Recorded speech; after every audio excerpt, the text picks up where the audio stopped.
This is the case of adenocarcinoma, malignant GE জাংশনের মধ্যে আছে আলসারো পলিফারেটিভ লিশন আছে, metastasis to the liver and liver নোডিউলসের, এবং লিভারের মধ্যে একটা বড় নোডিউলস আছে, তাই তো।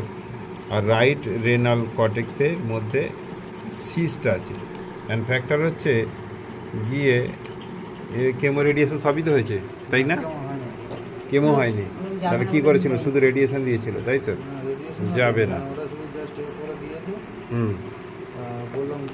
পেশেন্টের এখন মেন প্রধান কষ্টটা কী আছে বলুন তো? ওটা তো ওরা পারফোরেশন করে করে দিয়েছে, নালি লাগিয়ে দিয়েছিল। আচ্ছা ঠিক আছে, ঠিক আছে। সবই ওখান থেকে করে দিয়েছে। এখন ব্যথা যন্ত্রণা, শুনুন, মেটাস্টেসিস আছে, আগেও তো বলেছি আপনাকে যে মেটাস্টেসিস আছে, কেউ নিয়েও খুব একটা লাভ হবে না, ঠিক আছে। এখন যন্ত্রণা ব্যথাটা খুব হচ্ছে, তাই তো। ঠিক আছে, ওষুধ নিয়ে যান, এসে অনেকটাই কম থাকবে। হ্যাঁ, নীলকান্ত মণ্ডল।